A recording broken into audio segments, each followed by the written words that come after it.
In this video, I'm going to show you what to do and not to do on the job site. Stay tuned.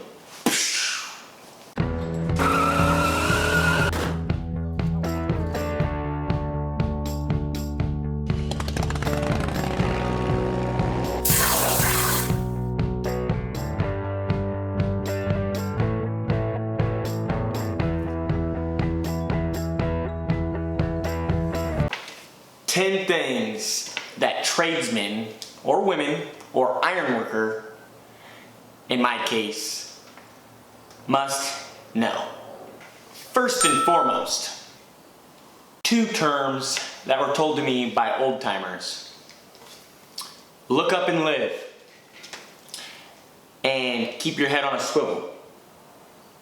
Meaning, always be aware of your surroundings. Job sites are all different and change day by day. So always pay attention. Never stand under suspended loads if all possible. Don't be scared, but respect the fact that you could get squashed. Number 2, never walk on plywood. Period. You don't know if it's a hole or not. Unfortunately, there's incompetent people out there that throw 3/8 plywood on top of holes and then leave it. Back in the day, more often than now, but still, it's a good rule to live by or die by if you want to step on some plywood.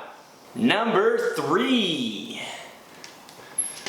When doing a task such as safety handrail, make sure you 100% it and make it safe before you leave. Meaning, if it's break time or lunch time, work into your lunch or break time and make it safe. You don't want to leave a widowmaker. Same thing with decking. In my trade, we install metal decking, and if you throw out a bay and it's lunchtime, make sure you wind tack everything down and lash down all your scrap and stuff, because last thing you want is a sheet or a piece of scrap flying off the building and then slitting your brother's throat. Number 4, you have to make the company or the union money. If you don't, there won't be a company or a union around anymore.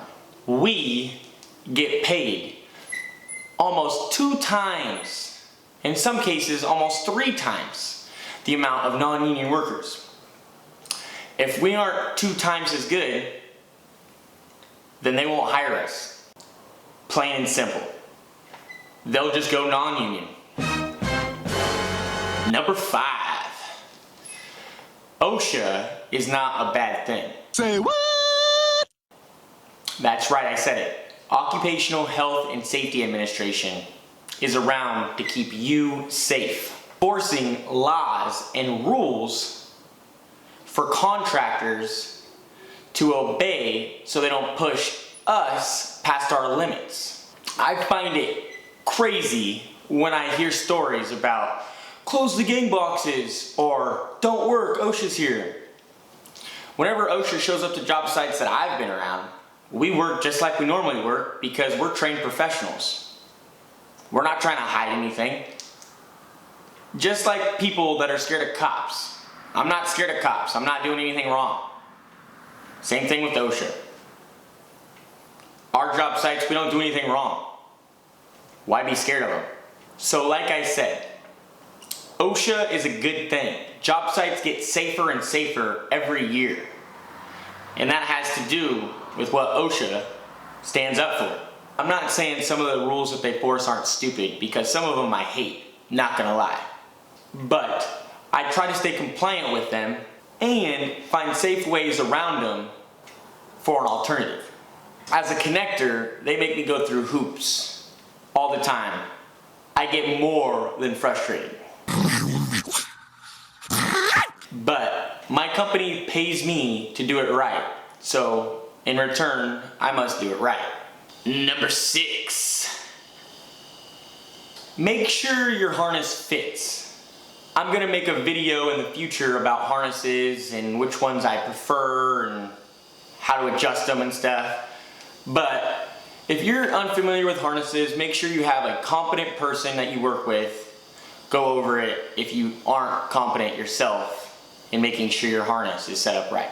This could be a long-lasting topic, so like I said, I'm gonna make a video in the near future about it. Number 7, ladders. Okay, ladders are scary.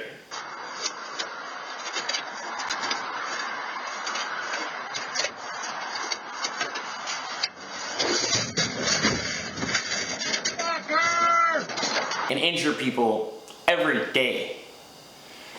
There's multiple rules with ladders, like the belt buckle rule and 3 points of contact, meaning make sure you have 3 points of contact out of the 4 points that you're allowed to have.